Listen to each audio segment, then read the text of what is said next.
Welcome back and thank you for staying tuned to KUTV Primetime News. You can always find us on Facebook and YouTube at KUTV Kenya, and you can tweet us in case of feedback or any other kind of commentary that you have at KUTV_Kenya. Now, tonight, our conversation revolves around the Pediatrics branch of medicine. This is a branch that deals with children and their well-being. In particular concern is preparation for surgery and other medical procedures, and we'll even narrow down further to anesthesia. Joining me in this particular conversation are two pediatrics anesthesiologists. Pardon my pronunciation, Dr. Praxy Okutoyi and Dr. Zippy Gathuya. Something to note also is that there are just a few pediatric anesthesiologists in the country. Karibuni sana madaktari wangu, if you can hear me. Thank you, Sana. All right, let's begin with Dr. Praxy. Would you kindly tell us what you do in KNH as far as this practice is concerned?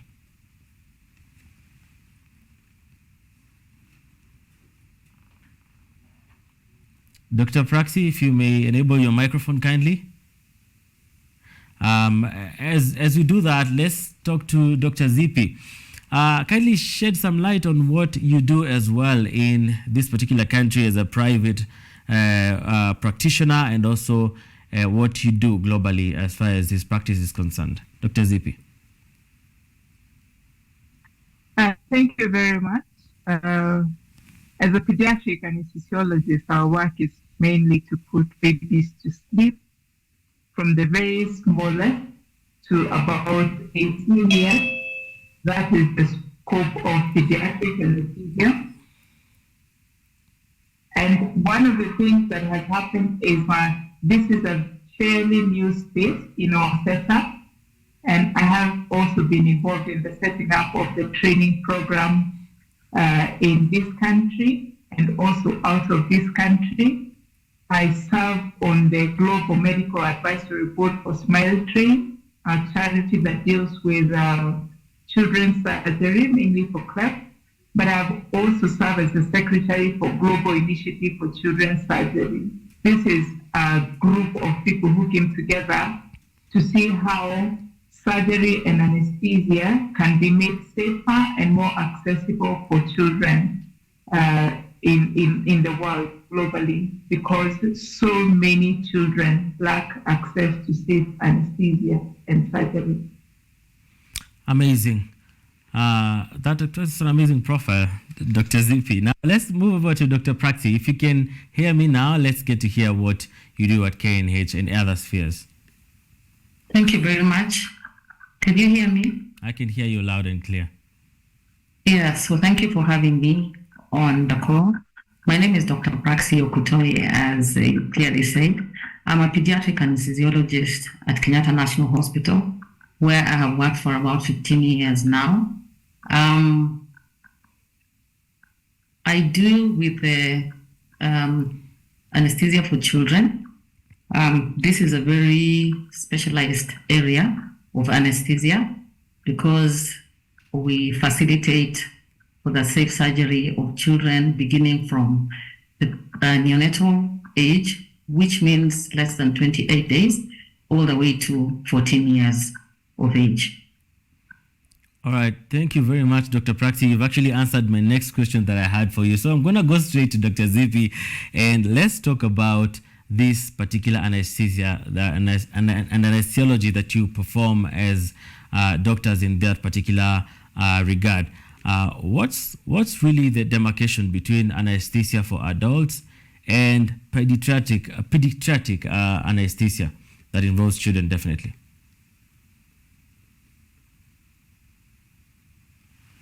Doctor, if you can hear me? Dr. Zippy? If you can. So children, we deal with children from when they are born, whether they are born before their due date or whether they are born when they are term, which is to say that they have reached the time for them to be delivered. And then we deal with them up to the age of 14. In some countries, the demarcation goes on up to 18 years, and there are some children with special problems that require constant treatment, and some of these are allowed up to the age of about 21 years. And what we say in the practice of anesthesia is that children are not small adults. They actually require very specialized skill to give them safe anesthesia that they can come out. All right, I think we're having a few issues with your sound. I don't know if you had finished by your particular point, but I'm going to go to Dr. Praxy and with a question of that comes from a research that we have done recently, where as far as pediatric anesthesiologists are concerned, there are few in numbers, and the cry is that we need to have more of this in our hospitals. What are the benefits of having this particular doctors who specialize in anesthesiologists for children in that particular regard? As I've said before, the pediatric population has unique properties, unique physiological properties as compared to the adult population. And given this uniqueness, there is extra skill that is required in the provision for anesthesia for these children so that the surgical outcomes can be good. Therefore, this is the reason why in the training of anesthesia, there is extra training that is accorded to a person or a clinician or an anesthetist who wants to be a pediatric anesthetist after 4 years of a master's degree. They do another year or two purely in pediatric anesthesia to acquire more skills so that they are able to deal with this unique population of persons. All right. I'm going to now come to Dr. Zippy, if you can hear me. We have a few of these particular doctors who are few in the country. What is your take on what should happen in hospitals to make sure that this we have at least more doctors on that specialization? Thank you very much. One of the things that is of great note in our country is that we actually biggest number of pediatric anesthesiologists on the continent. And the story, as we said it, is the story of how we started training our own people to become pediatric anesthesiologists. The population of Kenya, just like in many other countries in our region, is almost half pediatric. So 50% of the population in these countries is pediatric. So we actually require people extra who can take care of these children, especially the very young and the very sick.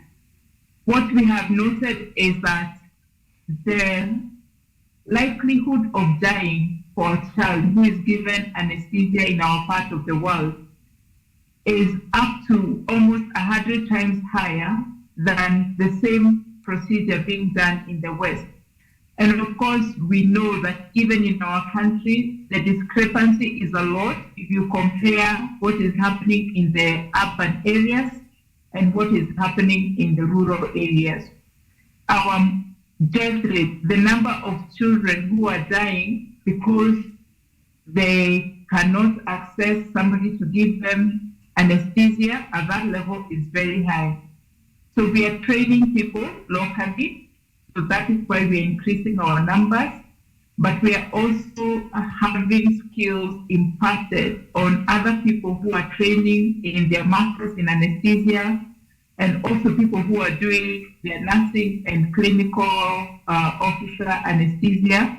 Their skills in taking care of children is our mandate to increase their skill and knowledge so that even where there are no pediatric anesthesiologists, because indeed we are very few, that the people taking care of them can give them better quality care.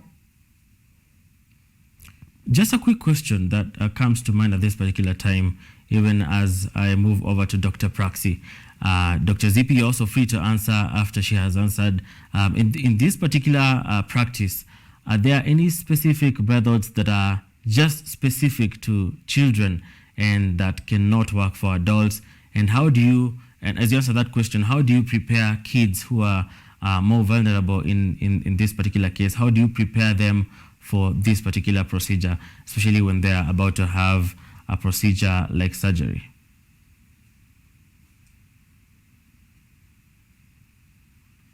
Is that to me? Yes, we begin with you. Okay, so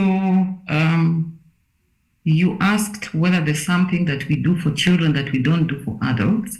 Yes. We are very specific in giving anesthetics to children, and because we cannot generalize, children being a special population, we cannot generalize the anesthesia. For example, a child who is a preterm, meaning the one born before date, to the one who is 14 years. Yet that whole spectrum still falls under pediatric anesthesia. And so we have to be very specific. And so there are guidelines that we use to administer anesthesia to these children. In adults, you may actually have some generalizations, but in children, because at different ages, there are different levels of development, we have to have specifics, even in terms of how much drug is given, how much volume of fluids is given, how much blood is given if it is required. So that actually forms the basis of the difference, because as they develop, their physiological features do actually transform from that neonatal phase into the adult phase. Then, what was the other question? I think you've already answered the question. Basically, what exactly do you do different? Maybe a question that you can answer before we move to the next question would be, what Can I add something before All right. you move on? All right, go ahead. So one of the things we teach and tell our fellows and everybody giving anesthesia is that children are not small adults. For adults, in many cases, one size fits all, but for children, the spectrum is very large. You have to think, like Dr. Okutoyi says, from the very smallest to bigger children. But I think one of the major differences in pediatric anesthesia is that you have to deal a lot with the parents and the grandparents in our age and era. And sometimes you really need extra attention to detail, because sometimes the child is not able to say what they are feeling or what they are seeing. You have to prepare them in terms of, for the size of children, about how to separate them from their parents. So in the practice of pediatric anesthesia, we actually have another category of clients who are the parents and the caregivers, and the what we call informed consent of surgery. Sometimes we are explaining to the person who is not the patient that we are going to take care of. So that is very different from the scope of practice in adult anesthesia, where you actually have a conversation with the person who is, if they are able to, who is having the surgery, and they can ask questions. Here you're dealing a lot with third parties, the parents and the other caregivers. All right, thank you very much for that particular input, my doctors. Now, I'll move to the next question that I would really also want input from the both of you, but I'm going to start with Dr. Praxy. When it comes to these particular procedures, just like any other medical procedure for any particular patient, there are risks that are involved? What are the dangers or risks that are very common and prevalent in this particular when we are handling children, and what are the measures that you take to ensure that you can avert some of the unfortunate events that would happen as a result of a procedure? Yeah, well, indeed, there are some risks. However, from the outset, let me just say that the anesthetic space at the moment has undergone a lot of development, and it is as safe as it can be. However, the risks can be patient-based or equipment-based, or also maybe drug-based, because we also use drugs for administering anesthesia. That is why we detail the history that we take, the information that we get from the parent and from the clinical examination that we subject the patient to before they undergo an anesthetic. We have system evaluation where we pick out anything that is likely to put the patient at risk. We also look at our equipment and make sure that the equipment is safe enough for the patient to be used on the patient for administration of the anesthetic. The drugs that we use are drugs that have been studied and have been deemed safe for patient use. However, there may be circumstances where a patient may react to a drug. Sometimes it is not possible. A lot of the times we may not know whether this was going to be the case or not.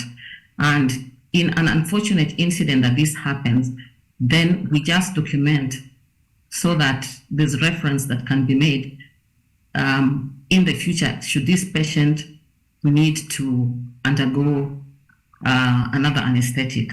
So we have a sort of checklist that involves checking out the patient and make sure the patient is fit for anesthesia, checking the equipment, and also making sure that we're using the right drugs in the right dosages. So in a nutshell, yes,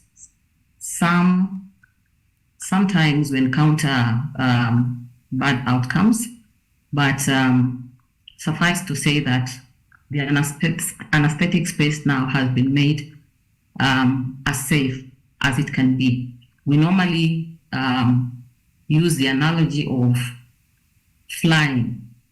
I mean, it's not every day that you hear of a plane crash, but indeed, sometimes and very occasionally, you encounter such.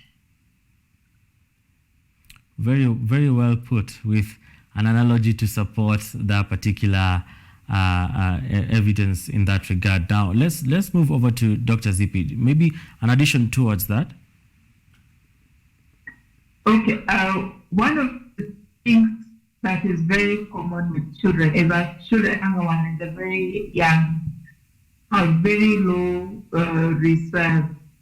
So the anesthetic needs to be metered so that you don't lose the time of giving them oxygen, which is a big thing. And then we have improved a lot in the field of monitoring. Unfortunately, there are still some parts of this country where they don't have as advanced monitoring as is available, like in Nairobi or in the West. But monitoring has been in making sure that everything is going right. The other thing that is very common for children is they can vomit. So we always say in anesthesia that the only person other than your mother who cares whether you've eaten or not is the anesthetist. Because if you vomit on the table, then you're not able to control your airway and you choke and you end up in ICU or even dead. So this is why we always say before you come for surgery, need not to have eaten for specific time, and there are guidelines about that unless it's an emergency. So those are some of the complications. And then the other thing is about pain. Those surgery always comes with pain. Sometimes pain, if it's not well managed, especially for the children, may have long-lasting effects on them then into their adulthood. So like Dr. Praxy says, anesthesia has become fairly safe, but we still have a long way to go. This is why we are training people, because one of the other things is just about the skills that people have to giving this anesthesia. How well are they able to respond when there's an incident that is happening? How well are they able to respond and avert a crisis? So we still have a long way to go in terms of teaching, improving knowledge and skills, but we are in this space and we are going to make anesthesia safe for all the children in Kenya. All right, thank you so much. And even Dr. Zippy, before I let you go, as you wind this particular conversation, tell us, if one wants to become like you, what happens to them?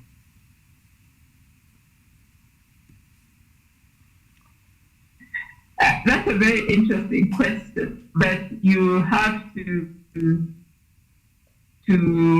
finish your high school, of course, go into medical school, however long time that takes, then go back to the university and do a master's program in anesthesia, which takes about 4 to 5 years.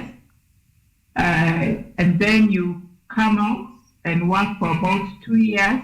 You get your specialist recognition. All right. That means that the medical board recognizes that you are qualified to give anesthesia, and then you go back to school for about a year or more to learn now how to give that anesthesia specifically to children.